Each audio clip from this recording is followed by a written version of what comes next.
Καλησπέρα σας. Θα ξεκινήσουμε και με την επόμενη ενότητα. Good afternoon.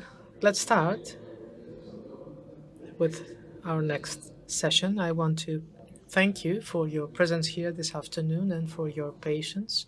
We will do our best to stick to our time limit. This session is going to discuss a hands-on approach with regard to exports. Our eminent speakers will discuss the day-to-day reality of exports businesses and exports executives, the persons affecting payment, doing hedging and risk avoidance. Our first speaker is Mr. Stamatopoulos. He is the CEO of the well-known ECG, Export Credit Greece, that is. Ανώνυμη εταιρεία του Δημοσίου. The floor is yours, Mr. Stamatopoulos. Καλησπέρα σε όλους. Thank you. Good afternoon, everyone. Let me start by thanking ΣΕΒΕ for their invitation, as well as Panagiotis for his kind words. It's true that we have had endless discussions those 3 years about what the future of our agency should be. Perhaps we should have the OIF logo here on the slide, because not that many people know what Export Credit Greece SA is doing.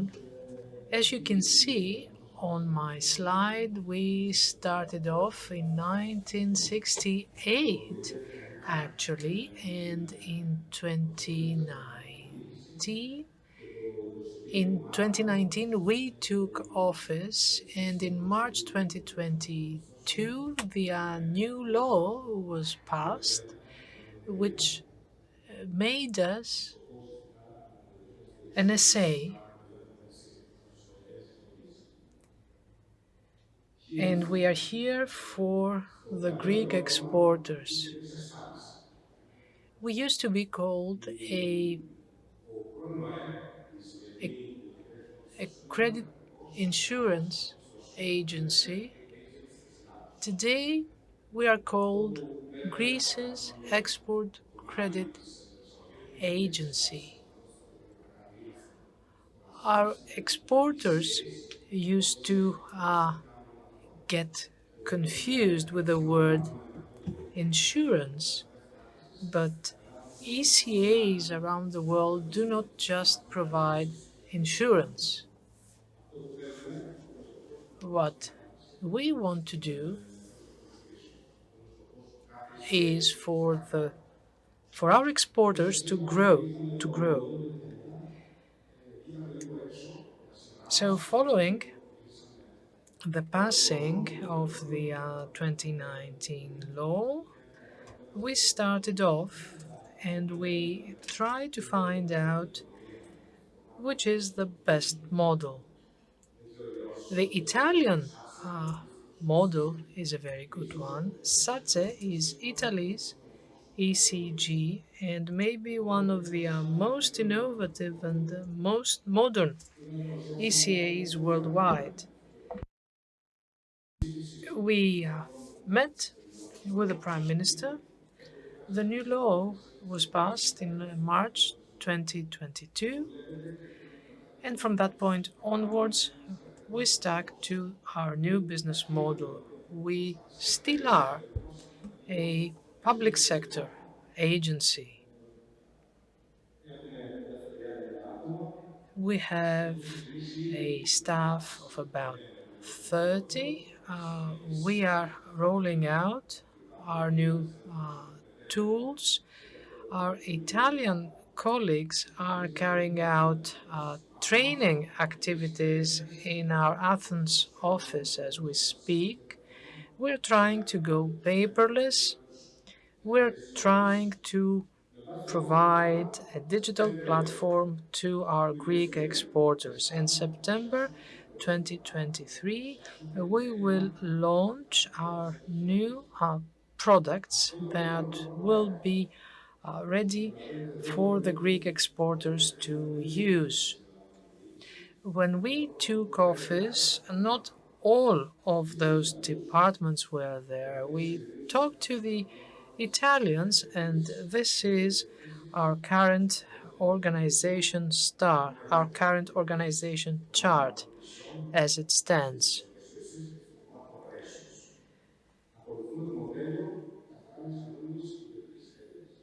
Our model is that of a pure private SA. We do credit insurance, and Makis is the best placed person to discuss that. Our second pillar is guarantees, and our third pillar is funding. For our first pillar, under our first pillar, we provide support to the SMEs. Biased credit is a product that you might not be familiar with. We provide insurance for the foreign bank in order for the foreign purchaser to purchase our product. In addition to the letter of credit, we provide working capital guarantees, and under the investment strand, there are companies wishing to participate in major projects abroad. So they have to find amounts such as 20 or 30 million euros. And we are here to guarantee the letters of guarantee that are necessary for an exporter. We are there. We go to the exporter's bank and provide this bank with the extra assurance that they need in order to issue their own letter of guarantee. That's for the counterparties. Regarding factoring, Paris Economou has already explained this to you. For factoring too, we work together with the banks for them to provide insurance to factoring for export purposes. We provide all of the services that the ECAs in other countries are providing already. We are risk purchasers. For us to do this, we have to make sure that our structures work correctly. This is a difficult procedure, and those are the implementation stages that you can see here. As I have already said, we have entered into an agreement with our counterpart, the Italian agency that is now our advisor. We have to ensure risk when it comes to management and assessment, and by September we will have the capital adequacy.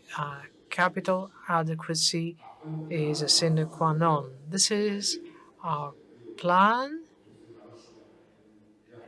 and in the beginning of September, we will hold a major meeting with all the agencies representing our exporters. In this meeting, we will present all the details of our products to you. I wish to thank the Foreign Ministry for their support from Mrs. Luizou and Mr. Frangoyannis. For more than 30 years, we should have been doing a certain set of things, but for reasons that are not relevant to me, this was not what was happening. Training was necessary. The public administration and the governments did not have the things that they needed in order to provide support to our exporters. My background is from the private sector, and I can tell you that 3.5 years is a very short amount of time for things to change in public administration. But here we are, and I think that export credit Greece is here to stay. Thank you once again, and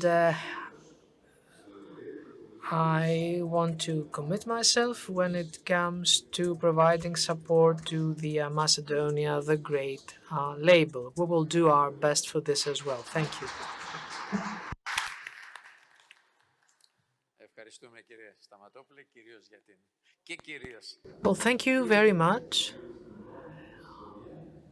All the more so for sticking to your time. Our next eminent speaker is Mr. Gerasimos Tseis, the Managing Director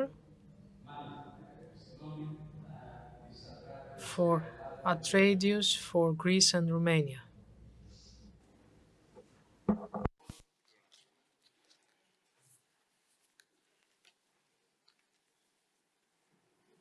Ελπίζω να ακούγομαι, τώρα ακούγομαι. Καλησπέρα σε όλους τους φίλους του ΣΕΒΕ. Ευχαριστώ πάρα πολύ τον Σύνδεσμο για την πολύ καλή αυτή πρωτοβουλία που είχε να βοηθήσει με την σημερινή δραστηριότητα, την εξωστρέφεια, την εθνική μας εξωστρέφεια και το βήμα, και το βήμα που μου δίνει, να μοιραστώ μαζί σας μερικές σκέψεις και λόγια που θέλω να πω, ειδικά μέσα από αυτό το ωραίο πάνελ των καλών φίλων, παλιών και καινούριων, μάλλον πολύ παλιών και καινούριων. Η σημερινή κουβέντα γίνεται κάτω από μία πολύπλοκη διεθνή οικονομική συγκυρία, γιατί δυστυχώς βιώνουμε ή ευτυχώς βιώνουμε μία ενδιαφέρουσα ζωή, όπως απέφχονται οι φίλοι μας οι Κινέζοι. Έχουν περάσει ένας χρόνος μετά από το ξέσπασμα του πολέμου Ρωσίας και Ουκρανίας και αυτό καλά κρατεί, απλά δεν το ακούμε στις ειδήσεις, αλλά καλά κρατεί. Αυτό υποδαβλίζει τις τιμές της ενέργειας παγκοσμίως, οι οποίες παραμένουν σε δυσθεώρητα σημεία και ο πληθωρισμός ομοίως παραμένει σε δυσθεώρητα σημεία και έχει οδηγήσει σε ανατιμήσεις πάρα πολύ ψηλές των αγαθών. Και το έχουμε νιώσει αυτό και στην τσέπη μας ως φυσικά πρόσωπα, αλλά και στις εταιρείες τις οποίες προσωπούμε. Παράλληλα, ως ασφαλιστές πιστώσεων, εμείς ήδη βιώνουμε αύξηση των επισφαλιών σε όλο τον κόσμο, τόσο σε frequency όσο και σε value. Αυτό λοιπόν δείχνει ότι πάμε σε αχαρτογράφητα νερά. Δεν θα βάλω στην εξίσωση την τελευταία συζήτηση των εβδομάδων για τις τράπεζες, γιατί ακόμα δεν το έχουμε αποκρυπτογραφήσει αυτό το σενάριο, οπότε δεν θα αναφερθώ σε αυτό. Σε αυτό λοιπόν το σενάριο, σε αυτή τη συγκυρία, την δύσκολη συγκυρία πραγματικά, καλείται ο ευρηματικός, πολυμήχανος, ηρωικός ελληνικός εξαγωγέας να κάνει τον επόμενο άθλο του και να αυξήσει παραπάνω τις εξαγωγές του στο εξωτερικό με επιτυχία. Πολύ δύσκολο αυτό.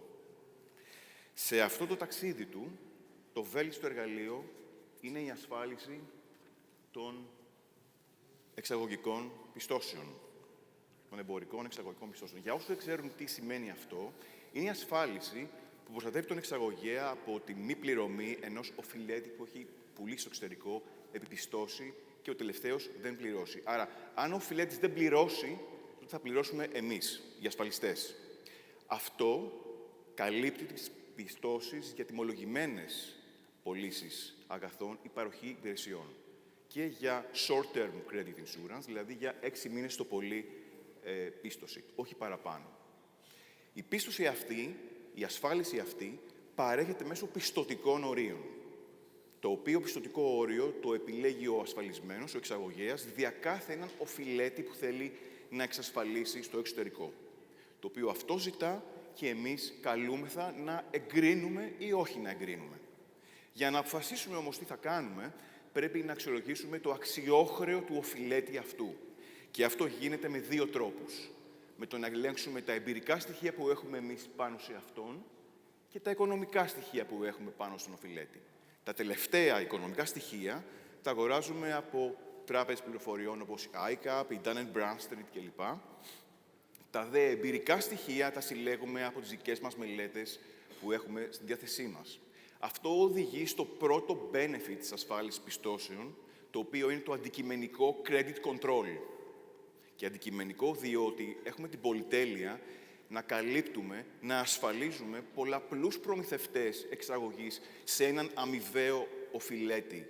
Άρα να έχουμε πληρέστερη εικόνα για τον οφειλέτη αυτόν και τη συμπεριφορά του. Και σε αντίθεση με τις τράπεζες, οι οποίες καλύπτουν, χρηματοδοτούν τις εταιρείες, έχοντας πρώτα πάρει εξασφαλίσεις εχέγγυα, εμείς δίνουμε τις εξασφαλίσεις μας, τις πιστώσεις μας, μόνο βασισμένοι πάνω στην πληροφόρηση. Άρα, το καλό που μας θέλω είναι να έχουμε δίκιο. Μόλις εγκρίνουμε ένα πιστωτικό όριο για έναν οφειλέτη, τότε ξεκινάει η δουλειά μας. Τότε ξεκινάει η πραγματική δουλειά του ασφαλιστή πιστώσεων. Και αυτό διότι ο εν λόγω οφειλέτης μπαίνει σε μια τεράστια βάση δεδομένων που έχουμε εμείς. Εμείς στην Ατρεάντους έχουμε μια βάση δεδομένων για 200 εκατομμύρια επιχειρήσεις παγκοσμίως. Για όλες αυτές επικαιροποιούμε τη γνώμη μας περιοδικά, συστηματικά, συχνά πυκνά.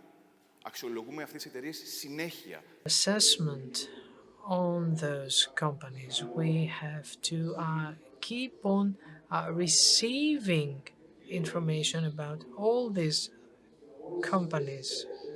So we are a data updating heavy industry, and if we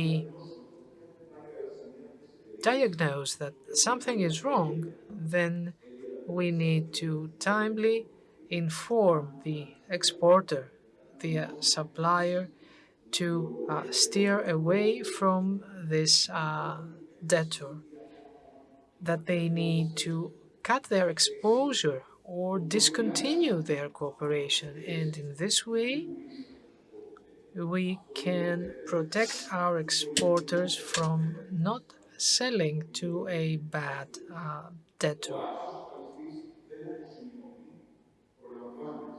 We are here not to provide compensation, but to prevent damage.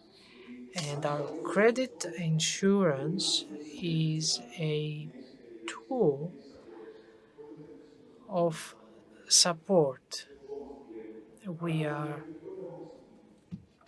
able to be more competitive and have a 2-month credit, for example, not a 1-month credit. Especially for exporters, this is very important because in order to export, we have to have the knowledge that our insurer is there to provide us with.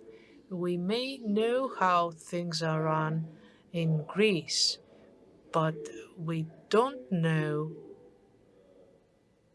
what the devaluation is or what the insolvency rates are abroad. We might as well not know the language of the place.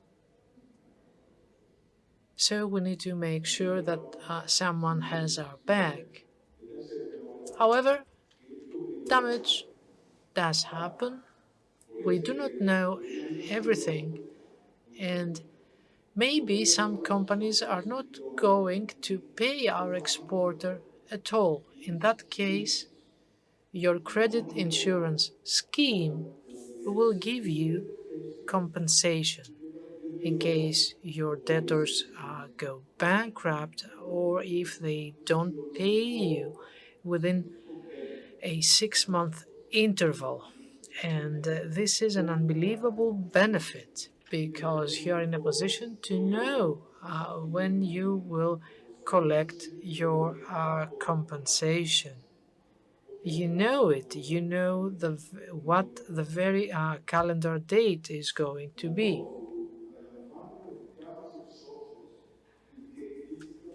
On top of that, we will use our own resources for the claims, be it before a court or extrajudicial ones. It's difficult, for example, for you to find a lawyer in Manama and talk to this lawyer in Arabic and do this yourself. We can do this for you. Your compensation is a sure thing for you. So we are here to make sure that you have the liquidity that you need. Companies do not die because they have a negative equity. Companies do die for lack of liquidity. Funding is our subject matter today.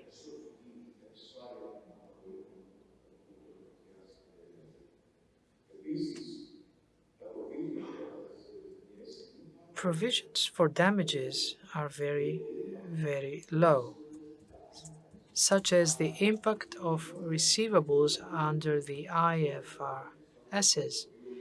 So we have to have our credit insurance in order to be able to obtain a lower interest rate for our loans.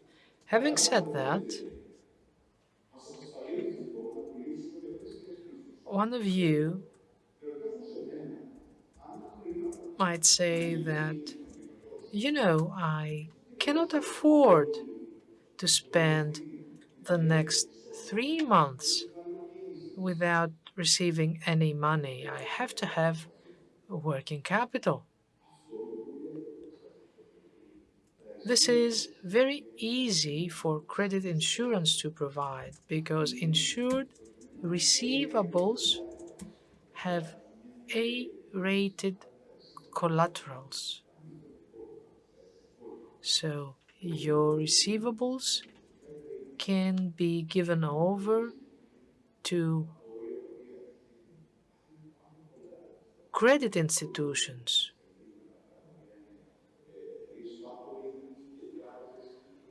be it banks, funds, or factoring companies.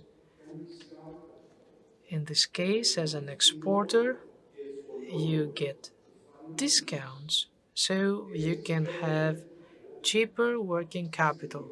1 in every 4 clients of ours is not afraid of not being paid, but they want our credit insurance because they are in search of cheap money. And today's interest rates are really skyrocketing.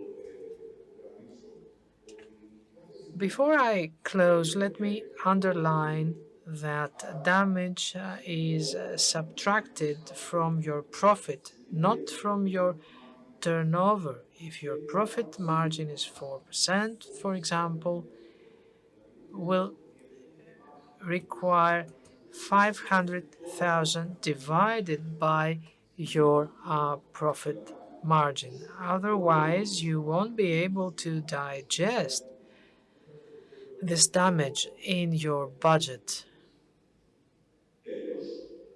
In closing, 1 in 5 damages is rigged. This means that our debtor is behaving very, very well. They pay everything for 3 years on end until they just disappear. And there's no way of forecasting that. So, in such a case, Credit insurance is a safety net for the liquidity of your business. Atradius is a world leader in credit insurance, and out of all those figures, just remember that we have a huge capital base. We enjoy an A rating from the international credit rating agencies. Our experience is more than 100 years old, and we are also market leaders in Greece for the last stretch of 8 years. And we have the 25% of Greece's total export activity. Thank you very much for your attention and for your participation. Ευχαριστούμε και εμείς, κύριε Τζέι, και για την τήρηση του χρόνου. Thank you, Mr. Jace. Indeed, those are things that are very useful for an exports company to know. And when we are finished with the presentations, I have some questions for you. Our next eminent speaker is Mr. Serko Kugyumdzian from ICAP CRIF. We know this company very well, and for the last 1.5 years, Mr. Kugyumdzian is the Executive Director for Sales and Marketing of ICAP CRIF here in Greece. Ακούγομαι, φαντάζομαι. Ευχαριστώ πολύ για την πρόσκληση. Thank you very much for the invitation to participate in Expo Summit. It's not the first time. You knew us in the past as ICAP, but now you will come to know us as ICAP CRIF. The reason being, and the reason why I'm here today with excellent friends and associates, with distinguished friends such as Makis Grigoris and the organizations that they represent, with whom we have been working closely together for decades. As Makis said, after all, credit insurance is based on provision of information, and we are the suppliers of all businesses of Atradius, or former OEP, with regard to information. Today, I shall be speaking about SYNES-G. And I am happy to participate in this panel because and both the previous two panels also mentioned ESG. It is something that the whole world is speaking about. We are discussing ESG today in Greece as well, but of course, everybody from their own perspective. So I shall try and add my own perspective, and I think that at the end of the 15 minutes of my presentation, it will be clear to all how SYNES-G, within the framework of ESG, can help export companies. I'd like to say a couple of words that have to do with the company. Since September 2021, ICAP, which is a top company with regard to information and credit insurance in our region, in Greece, Bulgaria, Romania, and Cyprus, now has been acquired and is part of the large Italian player in business information, CRIF. That's why it has been renamed ICAP CRIF. It has more than 6,200 employees and a presence in 40 countries in 4 continents.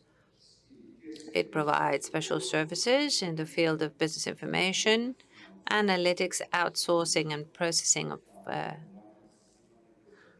services, open banking, and digital solution systems. I am not an expert on ESG and do not want to become one because I would not want to go into legal details right now. However, what is for sure is the fact that ESG is following a specific route. 93 χώρες που υπέγραψαν 2015. It started with 193 countries which signed the Sustainable Development Agreement, and we now have 2 directives that we are working according to: the Corporate Sustainability Reporting Directive that you see here, and CSDD, the Due Diligence Directive, which is closer to businesses with regard to ESG. Without going into details, because I believe that all this is broadly known to all, it is something that we continuously read about. What you can see on this timeline is that many steps have been taken in the last 5 years, starting with 2017. In 2022, we have the CSDD, which has to do with human rights and the environment, and CSRD, whose aim is to make sustainability information comparable to financial information. This means that we have entered a new era. And as you understand, ESG is now going to replace or complement what we traditionally referred to as credit risk. Until now, what we knew as credit risk basically had to do with business, economic, and trade-related data.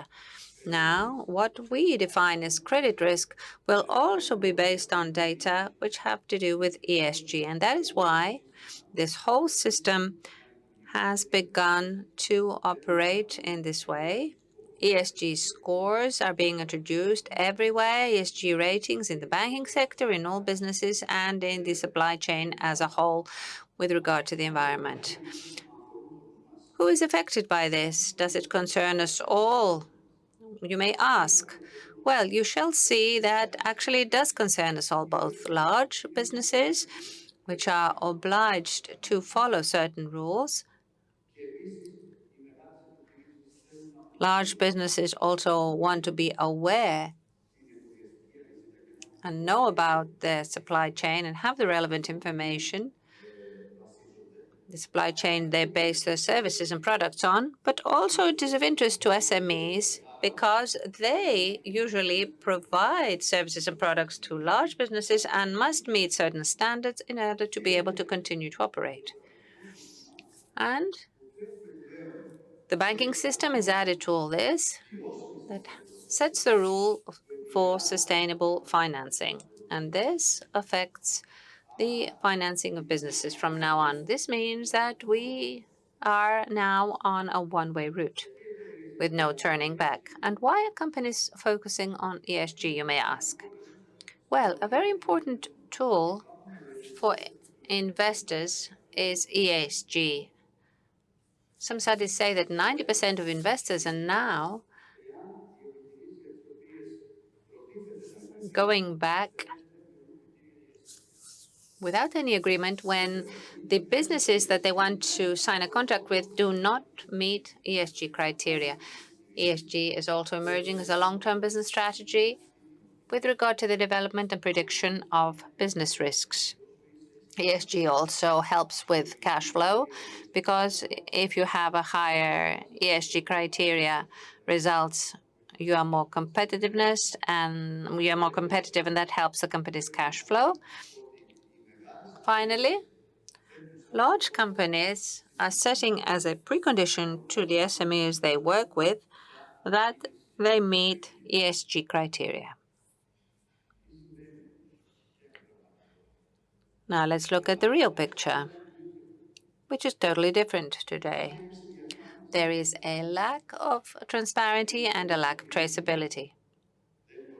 What does this mean? That we don't have all this information with regard to our suppliers. We only know the information to a very low extent. Also, there's a lack of quality and reliability of data.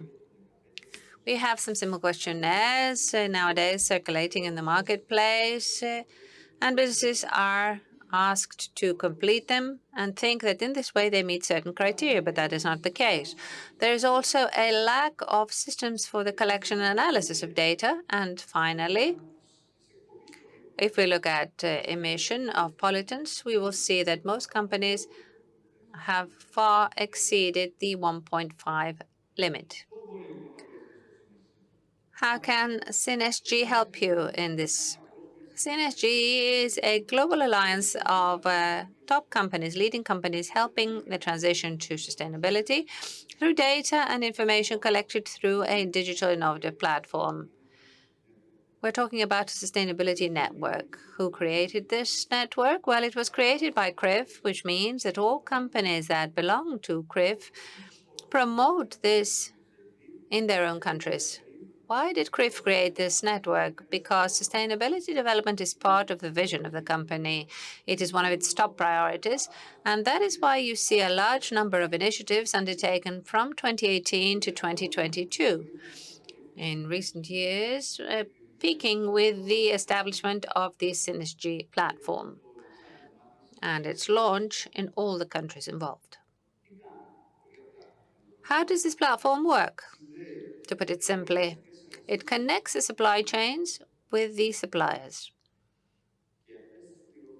And this information, after being evaluated, is classified, and the businesses are then categorized based on the level to which they meet certain ESG criteria. So we're talking about a global information system, joint standard that can be used globally, all over the world, whether the company operates in Greece, Italy, Great Britain, or elsewhere. The relevant information is constantly updated and adapted on a country basis. How does it work? You can register on the portal, complete the questionnaire, receive the relevant certification, use a digital certificate on your website, and then 12 months later, you can renew your certification.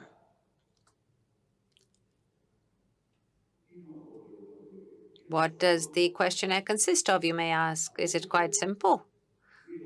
You need a couple of hours, actually, in order to complete the questionnaire. It's not something that you will complete in 5 minutes. And there are 5 fields: business and governance, the external and internal operation of the business, I would say.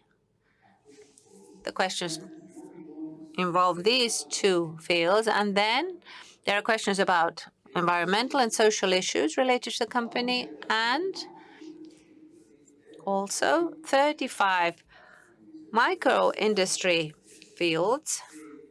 The whole of the economy has been split into these 25 to 35 categories. And after being assigned to one of these business categories, you have to answer the relevant questions. Any one of you who would like to use this system can complete the questionnaire and then receive the relevant certification. But that's not enough. The platform also automatically provides consultation. So based on the sector that you are operating in, you receive advice, information, and proposals on how to improve. And based on the answers given to the questionnaire, the business receives advice on the fields and the actions that they need to work on in order to increase their environmental footprint. Να μπορέσει, απαντώντας σε ερωτήσεις, να πάρει καλύτερο πιστοποιητικό. You can upgrade your certificate in 12 months' time.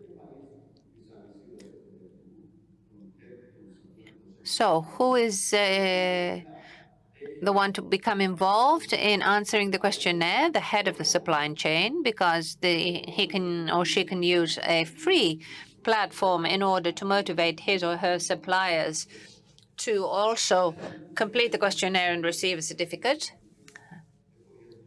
thus having an overall picture about their supply chain.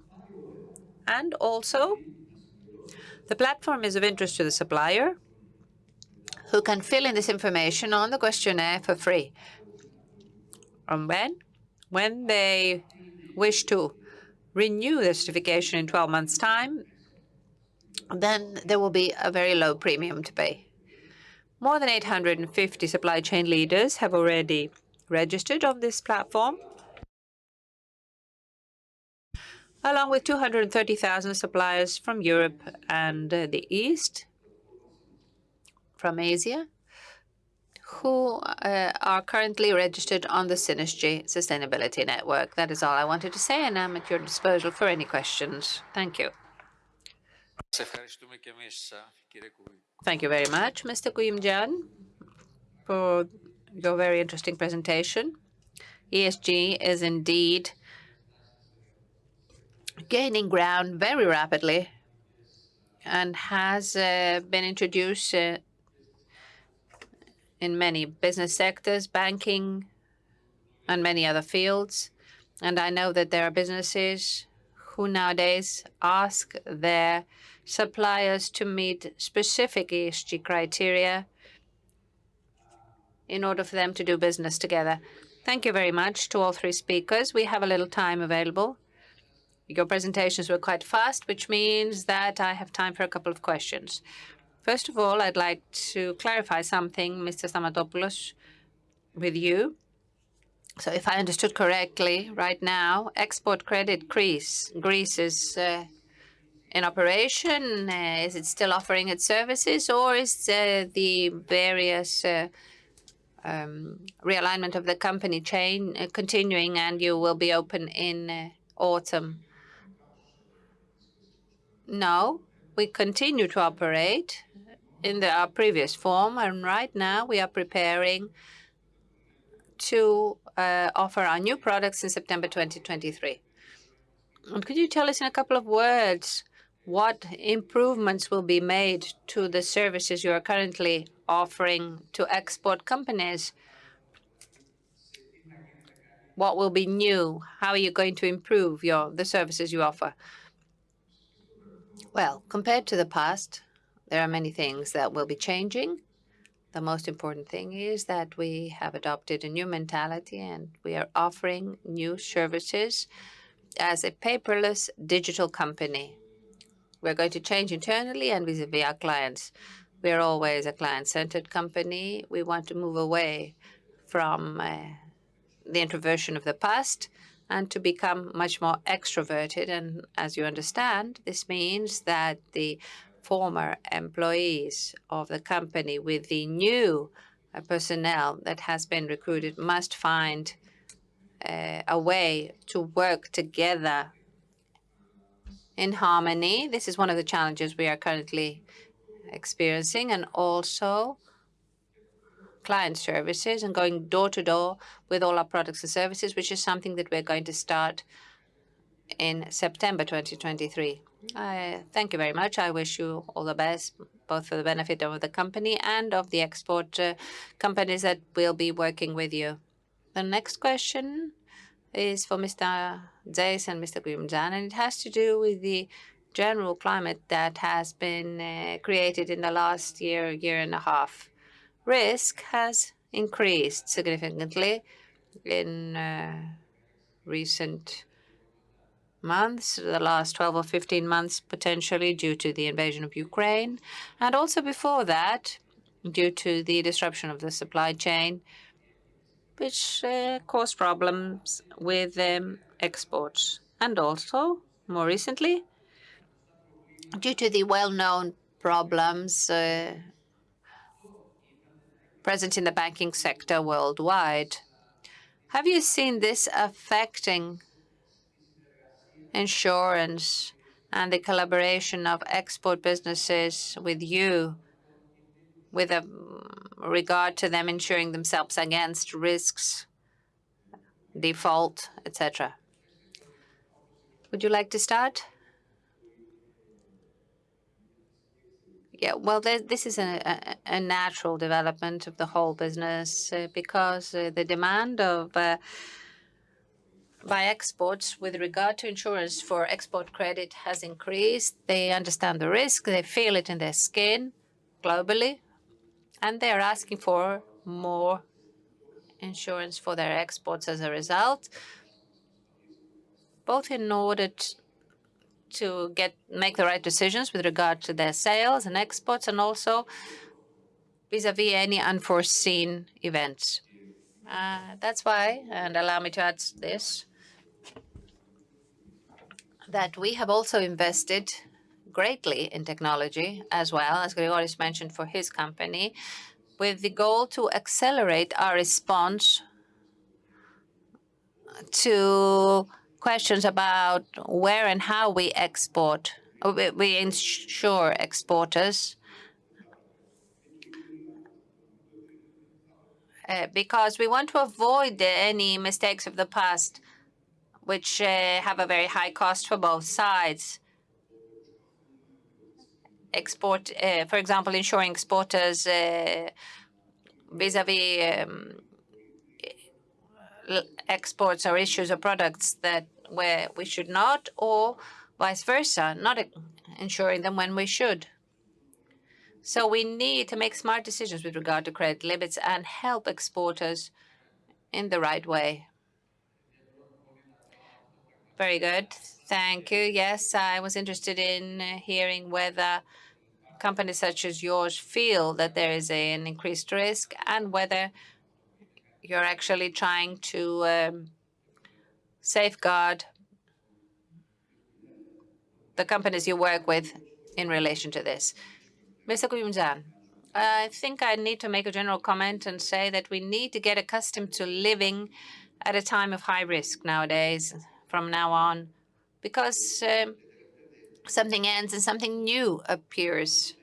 And in the last 10 years, we have seen that there have always been events, and there will be events in the future that will raise this level of risk. So companies need to act, to be proactive. What does this mean? How can I manage risk? I can manage any type of risk when I have the best possible information, when I have a lot of data.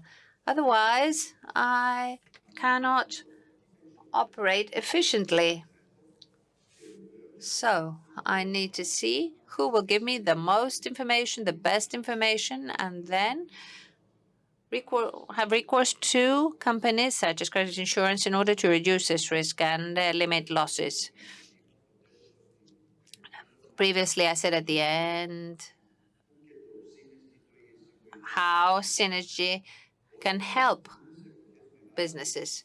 When we are living at a time of high risk or events that increase cost or lower demand, then certain businesses, unfortunately, objectively, cannot follow these developments. They come out of the market, or the market shrinks, or they are not the top choice of buyers, of consumers.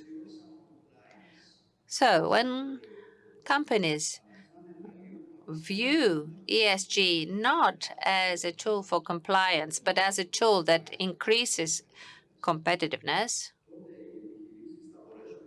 only then will businesses, even in the face of such adverse events, can remain alive and preserve their clientele. ESG should be viewed as a tool that helps the competitiveness of any business. And this is precisely the case with regard to export companies, which have to compete with many more companies in a much broader environment and a lot of information and data compared to businesses that only operate in a domestic market. Many companies say, okay, I've got the information, I don't need insurance, or I'm insured, I don't need information. But all these tools which are available to businesses, those businesses that look at things realistically, managers should be proactive. They shouldn't always expect sunshine in the morning when they get up. They should also be carrying an umbrella in case it rains. So all these services that we provide should be viewed not as an additional cost, but as a service that increases competitiveness and security. A question to Mr. J. This introduction of ESGs in business, does it affect your evaluation of all these companies, the suppliers, for example, that you evaluate, so that you can then tell the businesses that they sell to what their credit rating is like? Have they been introduced into your evaluation system, or will will they be included in the evaluation system in the future? We already follow this policy for many years, and we promote it. It is something that we are really interested in, and we provide credit rating accordingly, according to the extent to which they meet ESG criteria. And it's no secret that we, as a company, have promised our reinsurers and stakeholders that in 10 or 12 years, we shall move away from insuring the credits of companies that do not meet ESG criteria, so that we can also support the current trend. One last question, Mr. Kuyumcis, for you. Have you seen a response from Greek companies who are interested in participating? When did SYNESG begin? I forget. Well, in Greece, we began at the beginning of 2023, but there is already great interest. More than 60 companies have already signed agreements with us, registered with us, in order to use this platform. You asked before whether the ESG criteria have already been introduced. Yes, we are a company that is also a credit rating agency, and we are already in the process of enriching all our ratings and scores, whether they are related to industry or solicited ratings or unsolicited ratings for banks, or any scores. We are enriching all the relevant processes with ESG criteria. Because, of course, they're being introduced into banking processes already. And that's why I believe it's a golden opportunity for companies who want to remain active or improve their dynamic to invest in such solutions. I didn't want to take up too much of your time, but I'd just like to mention that there are many studies related to these issues. And there's a different perspective also from other papers who ask, for example, who are the consumers of the future? Those born from 2000 onwards. And all these generations are much more sensitive to environmental issues, our children, that is. So these consumers will prefer to use products produced from companies that meet these criteria. Also, let's not forget that this is the workforce of the future. People, as I said, sensitive to these issues. So they will prefer to go and work for companies who meet these criteria, respect the environment, do not pollute, have internal procedures for ESGs, also procedures related to their tackling of human rights and social issues. The whole world is moving in this direction, either as businesses, as employers, as producers. We need to take all these issues into account. Very well. Thank you very much for all this very interesting conversation and for all the information you provided. Hope to see you soon at a similar event and summit organized by ΣΕΒΕ.